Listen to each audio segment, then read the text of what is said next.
మహాదేవుడును మన రక్షకుడునైన యేసుక్రీస్తు ప్రశస్తమైన నామంలో మీ అందరికీ నా హృదయపూర్వక వందనాలు తెలియచేస్తూ ఉన్నాను. మనం ప్రార్థన చేసుకుని దేవుని యొక్క వాక్యాన్ని విందాం. ప్రార్థన. తండ్రి, నీకే వందనాలు స్తుతులు చెల్లిస్తున్నాం నాయనా. నీవు మహాగణుడవు, మహోన్నతుడవు, ఉన్నత స్థలములలో నివసించే నిత్య నివాసివి. అయినప్పటికీ విరిగిన నలిగిన హృదయాలను బలపరచడానికి దీనుల చెంత వసించేటటువంటి దేవుడవు. నీవే ఈ వాక్యాన్ని వింటున్న వారికి మీరు సహాయం చేసి నీ ప్రజలతో సూటిగా తేటగా మాట్లాడి మీ నామానికి మహిమను, ఘనతను, ప్రభావములను తెచ్చుకోమని నజరేయుడైన యేసు నామంలో అడిగి వేడుకుంటున్నాం తండ్రి. Amen, amen. సరే అండి, రోజున ఈ వాక్యాన్ని వింటున్న మీరందరూ కూడా ప్రారంభము నుండి ముగింపు వరకు చాలా శ్రద్ధగా దేవుని యొక్క మాటలు వినాలని కోరుకుంటూ ఉన్నాను. మనం ఈ అంత్య దినములలో, అంటే యేసు ప్రభువుల వారి యొక్క రాకడ అత్యంత సమీపమైపోయినటువంటి చివరి దినాలలో మనం నివసిస్తూ ఉన్నాం. అందుకనే యేసు ప్రభువుల వారు కూడా తన శిష్యులైనటువంటి వారితో చెప్పిన మాట ఏంటి అంటే, మీ హృదయాలను కల్వరపడనీయకండి. ఎందుకంటే నేను తండ్రి దగ్గరకు ఎందుకు వెళ్తున్నాను అంటే మీ కొరకు నివాసాలను సిద్ధం చేయడానికి. నేను ఉన్న స్థలంలో మీరు ఉండేలాగా నేను మరలా వచ్చి మిమ్మల్ని తీసుకెళ్తాను అని యేసు ప్రభువుల వారు వాగ్దానం చేశారు. అదే సమయమందు కేవలం యేసు ప్రభువుల వారు మాత్రమే నేను మరలా వస్తాను అని ఆయన మాత్రమే చెప్పలేదు. కానీ ఇంకా మనము చూస్తే దేవుని దేవదూతలు కూడా యేసుక్రీస్తు వారి యొక్క రెండవ రాకడను గురించి ప్రకటించాయి. ఎప్పుడు అంటే యేసయ్య మానవ పాప పరిహారార్థమై మరణించి ఆయన సమాధి చేయబడి మూడవ దినాన తిరిగి లేచి 40 రోజుల పాటు తన శిష్యులకు కనపరుచుకుని ఆయన ఒలీవల కొండ మీద నుండి పరలోకానికి ఆరోహణమవుతున్నటువంటి సమయంలో ఆయన యొక్క శిష్యులు యేసయ్య మేఘం మీద కొనిపోబడడం చూసి అలాగే ఆకాశం వైపు తేరు చూస్తూ ఉన్న సమయంలో 2 దేవదూతలు వచ్చి నిలబడి అంటారు, గలిలయ మనుషులారా, మీరేదో వింతగా ఎందుకు అలా ఆకాశం వైపు తేరు చూస్తున్నారు? మీ కన్నుల ఎదుట నుండి పరలోకానికి ఎలా అయితే యేసు ప్రభువుల వారు కొనిపోబడ్డారో అదే రీతిగా రెండవసారి వస్తాడు అని యేసయ్య రెండవ రాకడను గురించి దేవదూతలు ప్రకటించాయి. అదేవిధంగా అపోస్తలులైనటువంటి వారు పౌలు లాంటి మహాభక్తులు ఇదిగో ఆర్భాటముతోనూ ప్రధాన దూత శబ్దముతోనూ పరలోకం నుండి ప్రభువు దిగి వస్తాడు త్వరలో అని చెప్పి అపోస్తలులు ఆ విషయాన్ని ప్రకటిస్తూ వచ్చారు. అంటే బైబిల్ గ్రంథంలో దేవుడు ఏదైనా వాగ్దానం చేశాడు అంటే దేవుడు మనకిచ్చినటువంటి ఆది కాండం నుండి ప్రకటన గ్రంథం వరకు అందులో ఒక సున్నా అయినా పొల్లైనా తప్పిపోకుండా దేవుని వాక్యం అంతా నెరవేర్పులోనికి వస్తుంది. కారణం ఏంటి అంటే ఆ వాక్యమును మనకిచ్చినటువంటి దేవుడు మార్పు లేనటువంటి దేవుడు, అసాధ్యమైనదంటూ లేనటువంటి వాడు, మాట ఇచ్చి దానిని నెరవేర్చే నమ్మకమైనటువంటి దేవుడు గనక ఆయన ఒక్కసారి మాట ఇస్తే భూమి ఆకాశమైనా గతించిపోతాయేమో కానీ దేవుని మాటలు గతించిపోవడము అన్నది అసాధ్యమైనటువంటి విషయం. అయితే వస్తానన్నటువంటి దేవుడు త్వరలోనే రాబోతూ ఉన్నాడు.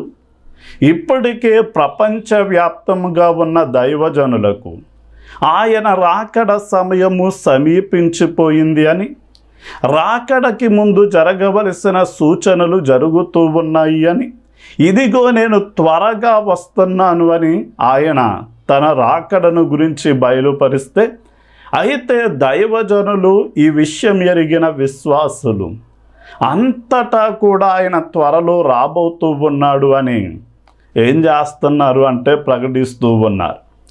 అయితే యేసయ్య త్వరలో రాబోతూ ఉన్నాడు కదా, మరి యేసయ్య త్వరగా రాబోతూ ఉండగా అసలు మనం ఏం చెయ్యాలి, ఎలా మనము సిద్ధపడాలి అన్న విషయాలను మనము పరిశీలన చేద్దాం. ఒకసారి మనం తీతు పత్రిక 2వ అధ్యాయం 13వ వచనాన్ని మనం చదవగలిగితే, మహాదేవుడును మన రక్షకుడునైన యేసుక్రీస్తు మహిమ యొక్క ప్రత్యక్షత కొరకు ఎదురు చూచుచు, అంటే యేసయ్య రెండవసారి వస్తాడు అని మనం ఎదురు చూస్తూ ఎలా సిద్ధపడి ఉండాలో చెప్తున్నాడు. ఈ లోకంలో స్వస్థ బుద్ధితోనూ నీతితోనూ భక్తితోనూ బ్రతుకుచుండవలనని మనకు బోధించుచూ ఉన్నది. అంటే యేసయ్య త్వరలో రాబోతూ ఉన్నాడు గనక ఆయన రాకడను మనము అపేక్షించాలి, అంటే కోరుకోవాలి, ఆశతో ఎదురు చూడాలి. ఆశతో ఎదురు చూస్తూ మనం ఎలా సిద్ధపడాలో మనం కొన్ని విషయాలు చూడగలిగితే, ఈ లోకంలో మనము స్వస్థ బుద్ధితో జీవించాలి అని వాక్యం సెలవిస్తుంది. అంటే స్వస్థ బుద్ధి అంటే నిలకడలేనటువంటి బుద్ధి, చంచలత్వము కలిగినటువంటి మనసు, అస్థిరత్వాన్ని కలిగి ఉండడం కాదు, కానీ ఇంద్రియాలను నిగ్రహించుకుని బ్రతికే వారిగా మనం భూమి మీద ఉండాలి అని దేవుని యొక్క వాక్యం సెలవిస్తూ ఉంది. అసలు యేసు ప్రభువుల వారి రాకడక మునుపు సమాజం ఎలా ఉంటుందో యేసుక్రీస్తు వారు స్వయంగానే ఆ విషయాలను తెలియచేశారు. అంటే యేసయ్య రాకడక మునుపు నోవాహు దినములలో మనుషులు ఎలా ఉన్నారు, లోతు యొక్క దినములలో మనుషులు ఎలా ఉన్నారో అదేవిధంగా యేసయ్య రాకడకు మునుపున్న మనుషులు కూడా అదే విధంగా ఉంటారు అని సెలవిచ్చాడు. అసలు ఆనాటి ప్రజలు ఎలా ఉన్నారు అంటే ఆత్మీయమైనటువంటి నిర్లక్ష్యాన్ని కలిగి వారు బ్రతికారు. అంటే ఆత్మీయమైనటువంటి నిర్లక్ష్యం అంటే దేవుని గూర్చి కానీ దేవుడు నివసించేటటువంటి పరలోకాన్ని గురించి కానీ ఎలాంటి ఆలోచన కానీ ఆధ్యాత్మికమైన చింతన కానీ లేకుండా ఈ లోకమే శాశ్వతమైనది అన్నట్లుగా వారు బ్రతుకుతూ ఉన్నారు. అందుకనే యేసయ్య రాకడకు మునుపు నోవాహు దినములలో సొదొమ గొమొర్రా నాశనాలకి ముందు ప్రజలు ఎలా ఉన్నారు అంటే తింటూ త్రాగుతూ ఉన్నారు అని, అలాగే పెండ్లికిచ్చుచు పెండ్లి చేసుకుంటూ ఉన్నారు అని, అలాగే కొన్నది అమ్ముతూ ఉన్నారు అని, అలాగే నివాసాలను కట్టుకుంటూ ఉన్నారు అని, ఇంకా చెప్పాలి అంటే వారు నారు నాటుతూ ఉన్నారు అని వాక్యం సెలవిస్తుంది. అంటే ఇదేమైనా తప్ప అని మనం ఆలోచన చేస్తే, ఒకటి మనం దేవుని గురించి దేవుని రాజ్యము గురించి ఆలోచన చేస్తూ ఈ లోకానికి మేము యాత్రకి వచ్చాం, ఈ లోకము శాశ్వతమైనది కాదు, ఈ లోకాన్ని వదిలి పరలోకానికి వెళ్ళిపోవాలి అన్న ఆలోచన లేకుండా ఈ లోకమే శాశ్వతమైనది అన్నట్లుగా కొంచెం మంది ఏం చేస్తూ వచ్చారు అంటే బ్రతుకుతూ వచ్చారు. అందుకని ఈ రోజున మనం చాలా జాగ్రత్తగా ఆలోచన చేస్తే వారు వారి శరీరంలో పుట్టినటువంటి ఇచ్చలను నెరవేర్చుకోవడానికే బ్రతికారు. అంటే వారి కడుపే వారికి దేవుడు అన్నట్లుగా తినడానికి త్రాగడానికే వారు బ్రతుకుతూ వచ్చారు. కంటి నిండా నిద్రపోవడానికే, సుఖాన్ని చూసుకోవడానికే బ్రతుకుతూ వచ్చారు. వారి శరీరంలో పుట్టినటువంటి ఇచ్చలు కోరికలను నెరవేర్చుకోవడానికే బ్రతుకుతూ వారు ఏం చేశారు అంటే దేవుని గురించి ఎలాంటి ఆలోచన లేనటువంటి వారిగా వారు బ్రతుకుతూ ఉండగా వారు దేవుని ఉగ్రతలో లేక జలప్రలయంలో అగ్నిగంధకాలలో వారు నశించిపోకూడదు అని దేవుడు వారిని హెచ్చరించడానికి ఏం చేశాడు అంటే జలప్రలయ సమయంలో నోవాహు లాంటి వాడిని, నీతిమంతుణ్ణి ఆ యొక్క జలప్రలయ సమయంలో ఉంచాడు. దేవుడు నోవాహుతో అన్నాడు, నోవాహు, ఈ తరము వారిలో నీవే నా ఎదుట నీతిమంతుడుగా కనపడ్డావు గనక నీవు నీ కుటుంబము నశించిపోకుండానట్లు ఇదిగో జలప్రలయం నుండి నీవు తప్పించబడినట్లు ఒక వాడను సిద్ధము చెయ్యి అన్నాడు. అలాగే నోవాహు తన 3 కుమారులు 3 కోడళ్ళు అలాగే తన భార్య వాడను సిద్ధం చేస్తూ నోవాహు ఆ తరంలో ఉన్న మనుషుల దగ్గరకు వెళ్ళి జలప్రలయం రాబోతుంది, భూమి మీద ఉన్న వారు అందరూ నశించిపోబోతూ ఉన్నారు కనుక మీరు దేవుని ఉగ్రత నుండి తప్పించబడినట్లు వాడలోనికి రండి అని ఆహ్వానించాడు. అదే సమయమందు సొదొమ గొమొర్రా పట్టణాలలో ఉన్నటువంటి లోతు కూడా ఇదిగో ఆ ప్రాంతంలో ఉన్న తన అల్లుళ్ళ దగ్గరకు వెళ్ళి అగ్ని గంధకాలు ఈ ప్రాంతం మీద కురవబోతూ ఉన్నాయి, మీ ప్రాణాన్ని తప్పించుకోవడానికి బయటికి రండి అన్నప్పుడు వాళ్ళు ఏం చేశారు అంటే దేవుడిచ్చినటువంటి హెచ్చరికలను లక్ష్య పెట్టక ఆ లోతు లాంటి నోవాహు లాంటి వారిని ఎగతాళి చేసి వారు దేవుని హెచ్చరికలను ఏమాత్రం పట్టించుకోలేదు. ఈ రోజున దేవుడు ప్రపంచవ్యాప్తంగా అనేక కోట్ల సంఘాలను నిర్మించి లేక దైవజనులాంటి వారిని లేక ఆత్మీయమైన విశ్వాసులను మన మధ్య ఉంచి వారి ద్వారా యేసు ప్రభు త్వరలో రాబోతూ ఉన్నాడు కనుక ఉగ్రత నుండి తప్పించబడాలి అంటే మనం సరిగా జీవించాలి అని వారు ప్రకటిస్తూ ఉండగా ఈ రోజున వాక్యాన్ని వినేవారిగానే ఉన్నారు కానీ ఏ మాత్రము కూడా ఆత్మీయత లేని వారిగా లేక దేవుడు హెచ్చరికలను లక్ష్య పెట్టని వారిగా ఈనాటి తరం ఉండడం మనం గమనించవచ్చు. కనుక నోవాహు లోతు దినములలో ప్రజల వలె ఇంద్రియ నిగ్రహాన్ని కోల్పోయి విచ్చలవిడిగా తిని త్రాగడానికి లేక లైంగికపరమైన అవినీతిని కలిగి ఉండడానికి మనం అలా బ్రతకడం ఏమాత్రము మంచిది కాదు. కానీ మన ఇంద్రియాలను నిగ్రహించుకుని దేవుని కోసం సరిగా బ్రతకవలసిన సమయంలో ఉన్నాం. రెండవదిగా మనం దేవుని రాకడలో ఎత్తబడాలి అంటే ఎలా జీవించాలి అంటే నీతితో జీవించాలి అని మనం చదివిన తీతు పత్రిక 2వ అధ్యాయం 13వ వచనం సెలవిస్తూ ఉంది.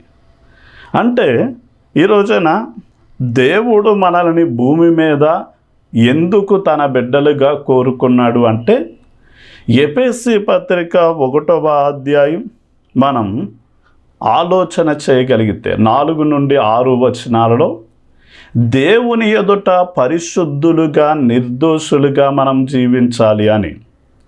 అయితే మానవులందరూ కూడా అందరూ పాపము చేసి దేవుడు అనుగ్రహించు మహిమను పొందలేని వారిగా, నీతిమంతుడు లేడు ఒక్కడును లేడు అన్నట్లుగా అందరూ త్రోవ తప్పిపోయిన పరిస్థితిలో ఉండగా దేవుడు ఏం చేశాడు అంటే మన పాపమును పరిహరించడానికి తన ఏకైక కుమారుని లోకానికి పంపిస్తే ఆయన మన పాపముల కోసం మరణించి 3వ దినాన్న తిరిగి లేచాడు. ఎవరైతే యేసు ఎదుట వారి పాపాలను ఒప్పుకొని వదిలిపెడుతున్నారో అలాంటి వారి పాపములను క్షమించి వారిని నీతిమంతులుగా చేస్తున్నాడు, లేక పరిశుద్ధులుగా చేస్తూ ఉన్నాడు. అయితే నీతిమంతులుగా పరిశుద్ధులుగా మార్చబడిన మనం మరలా పాపంలో పడిపోయి మన జీవితాన్ని మలినపరుచుకోవడానికి మనల్ని పవిత్రపరచలేదు, కానీ మరలా యేసయ్య రెండవసారి వచ్చేంత వరకు మనము మన పవిత్రతను పోగొట్టుకోకుండా, మన పరిశుద్ధతను నీతిని కోల్పోకుండా వాటిని మనము నిలబెట్టుకొని ఆయన రాకడ కోసం ఎదురు చూసేవారిగా ఉండాలని మనల్ని పరిశుద్ధపరిచాడు. అందుకని ఇప్పుడు దేవుని రాకడ సమయంలో ఎవరు దేవుని ఉగ్రత గురవుతారు, ఎవరు ఎత్తబడేవారిగా ఉంటారు అని ఆలోచన చేస్తే, జలప్రళయ సమయానికి భూమి మీద ఉన్న మనుషులందరూ శరీరానుసారులుగా బలత్కారులుగా వారు జీవిస్తూ ఉండగా, దేవుని దృష్టికి నోవాహు నీతిమంతుడుగా, దేవుని కృప పొందినవాడిగా నోవాహు ఉన్నాడు. అందుకని దేవుడు జలప్రళయాన్ని ఆ తరం మీదకి రప్పించేటప్పుడు నోవాహు భార్యను, ఆ యొక్క షేము, హాము, యాపేతు అనేటటువంటి నోవాహు ముగ్గురు కుమారులను, వారి భార్యలను ఆ ఉగ్రత నుండి రక్షించినట్లుగా మనం చూడొచ్చు. అదే సమయమందు 2వ పేతురు పత్రిక 7-9 వచనాలలో సొదొమ గొమొర్రా పట్టణాలను అగ్ని గంధకాల చేత నశింపచేసే ముందు నీతిమంతుడైనటువంటి లోతు యొక్క భార్యను, తన యొక్క 2 కుమార్తెలను దేవుడు ఏం చేశాడంటే ఆ ఉగ్రతలో వారు నశించిపోకుండా వారిని బయటకు తీసుకొచ్చి ఆ ప్రాంతాన్ని నాశనము చేసినట్లుగా మనం చూడవచ్చు. అయితే దేవుని యొక్క రెండవ రాకడలో మనం ఎత్తబడాలి అంటే, జలప్రళయ సమయంలో నోవాహు ఎలా అయితే దేవుని దృష్టిలో నీతిమంతుడుగా ఉన్నాడు, సొదొమ గొమొర్రాల పట్టణాల నాశన సమయంలో లోతు ఎలా అయితే దేవుని దృష్టికి నీతిమంతుడుగా ఉన్నాడో, మనము కూడా మన నీతిని కాపాడుకుంటూ భూమి మీద నీతి న్యాయాల ప్రకారం మనము జీవించినప్పుడు దేవుని ఉగ్రత నుండి తప్పించబడి ఆ నిత్య జీవమైన పరలోకానికి ఆయన మనల్ని తీసుకెళ్తాడు. కనుక మనం మొట్టమొదటిగా ఎలా జీవించాలి అంటే, ఇంద్రియాలను నిగ్రహించుకొని స్వస్థ బుద్ధితో జీవించాలి. రెండవదిగా నీతి న్యాయాలతో మనము జీవించాలి. మూడవదిగా అంటాడు తీతు పత్రిక 2వ అధ్యాయం 13వ వచనంలో, మనము భక్తితో జీవించేటటువంటి వారిగా ఉండాలి అని వాక్యం సెలవిస్తుంది. ఈ రోజున భారతదేశంలో ఉన్న ప్రజలందరూ బహు భక్తి భావము కలిగిన వారు అని మనం గుర్తించవచ్చు. ఈ రోజున చిన్నగా ఉన్నటువంటి ఆలయాలను పడగొట్టి పెద్ద పెద్ద ఆలయాలను నిర్మాణం చేస్తూ ఉన్నారు. దాదాపుగా ఒక 10 సంవత్సరాల కిందట నుండి మన భారతదేశంలో ఆధ్యాత్మికమైన చింతన పెరిగి ఏం జరుగుతుంది అంటే, ప్రజలలో చాలా భక్తి అన్నది పెరిగిపోయింది. కానీ సర్వేలు ఏం చెప్తున్నాయి అంటే, ప్రజలలో దేవుని పట్ల భక్తి పెరిగింది కానీ భయం మాత్రం పెరగలేదు అని చెప్తుంది. అంటే నిజంగా ఒక వ్యక్తికి దేవుని పట్ల భయము, భక్తి అనేది ఎలాంటివి అంటే, ఒక పక్షికి 2 రెక్కల వంటివి. అంటే భయం కలిగి పాపాన్ని మానివేయాలి, భక్తి కలిగి దేవుణ్ణి సరిగా మనం అనుసరించేటటువంటి వారిగా ఉండాలి. అంటే ఈ పక్షికి 2 రెక్కలలో ఏ రెక్క తక్కువైనా అది ఆకాశంలో ఎగరలేనట్లుగానే, ఒక విశ్వాసిలో భయముండి భక్తి లేకపోయినా, లేక భక్తి ఉండి దేవుడంటే భయము లేకపోయినా, అలాంటి వారు మధ్యాకాశానికి ఎగిరి వెళ్ళి ప్రభువుని కలుసుకోవడం అన్నది అసాధ్యమైనటువంటి విషయమని మనం తెలుసుకోవాలి. అందుకనే మనం యోసేపు లాంటి భక్తుల్ని మనం చూడగలిగితే అతడు 4 వైపులా ఉన్న వాటిని చూడలేదు. అంటే పొతీఫరు భార్య 4 వైపులా చూసి ఎవరు చూడటం లేదు అని పాపం చేయడానికి ధైర్యం తెచ్చుకుంది. కానీ యోసేపులో దేవుని పట్ల అతనికి ఉన్న భయం ఏం చేసింది అంటే, నన్ను మనుషులు చూడకపోవచ్చు కానీ నా దేవుడు నన్ను చూస్తున్నాడు అని చెప్పి ఆ యోసేపు భయం కలిగి పాపం చేయడం మానివేశాడు. అదేవిధంగా మనలో అలాంటి భయాన్ని మనం కలిగి ఉండాలి దేవుడి పట్ల.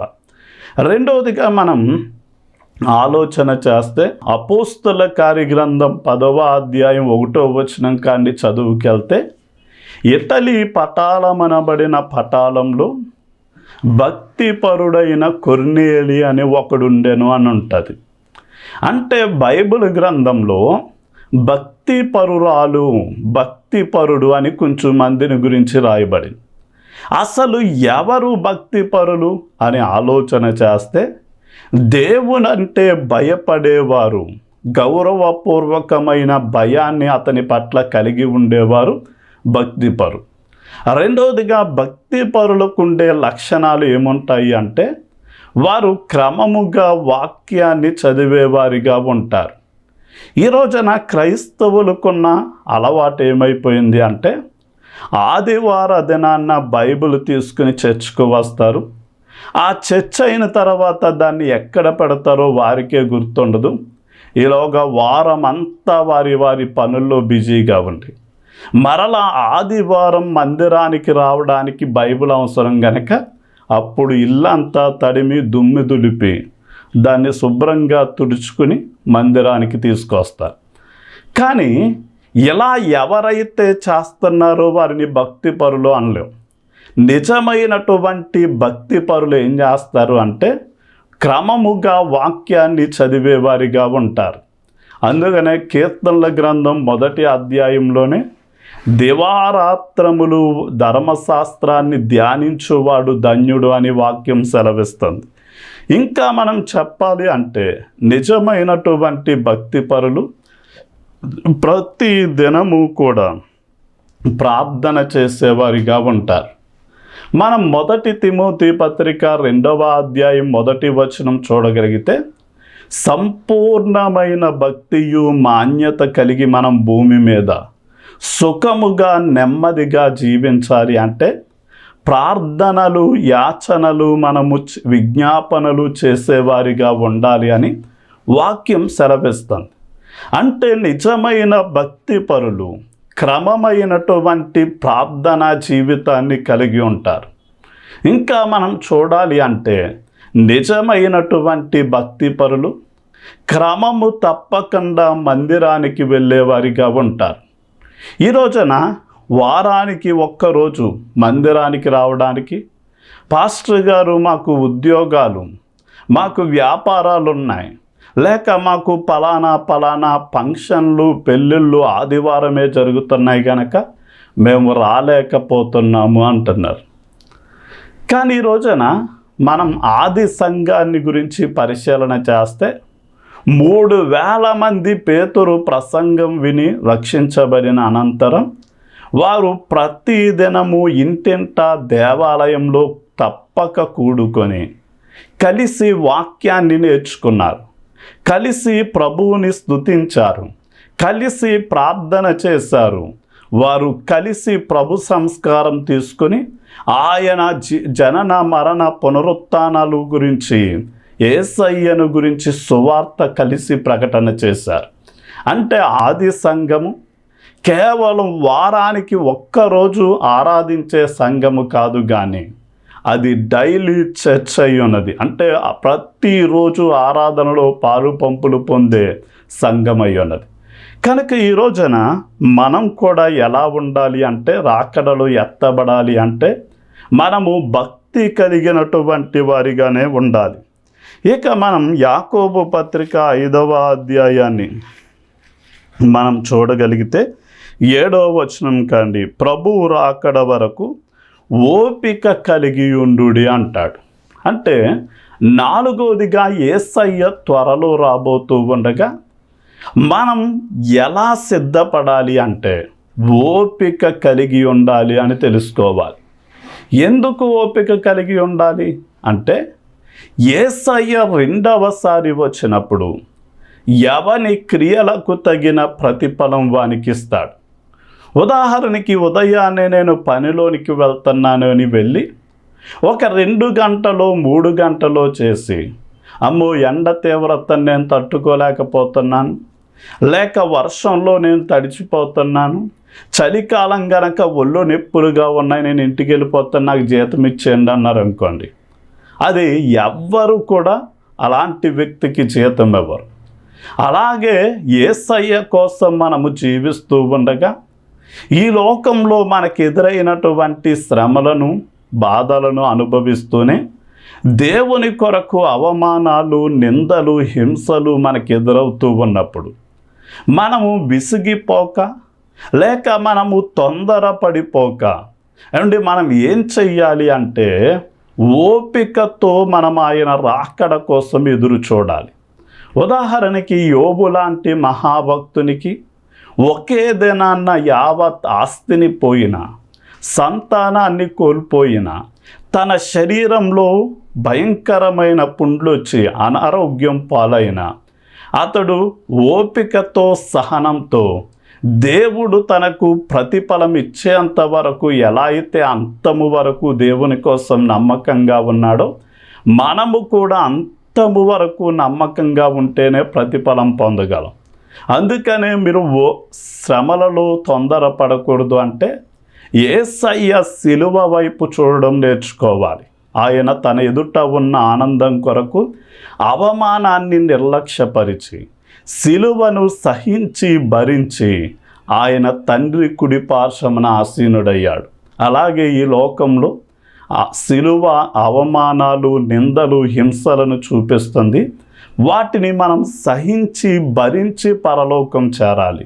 అప్పుడు దేవుని ద్వారా మనం ఉన్నతమైన బహుమానాలు పొందుతాం. చిన్న ప్రార్థన చేసుకుందాం. తండ్రి, నీకే వందనాలు, స్తుతులు చెల్లిస్తున్నాం. ఎవరైతే ఈ మాటలు వింటూ ఉన్నారో నీ రాకడ అత్యంత సమీపమైపోయింది కనుక వారు ఏ మాత్రము కూడా నాయనా విడిచిపెట్టబడే ఉగ్రత పాలయ్యే వారిగా ఉండకుండా నాయన ఎత్తబడేటటువంటి గుంపులో నీ బిడ్డలు ఉండునట్లు నాయన ఇంద్రియాలను నిగ్రహించుకుని బ్రతకడానికి, భూమి మీద నీతి న్యాయాలతో బ్రతకడానికి, భక్తితో బ్రతకడానికి, అదే సమయమందు ప్రభువా ఓపికతో సహనంతో భూమి మీద జీవిస్తూ నాయన నీ రాకడలో ఎత్తబడి నీవు అనుగ్రహించే బహుమానాలను పొందుకోవడానికి నీ బిడ్డలకు సహాయం చేయమని యేసు నామంలో అడిగి వేడుకుంటున్నాం తండ్రి. ఆమేన్.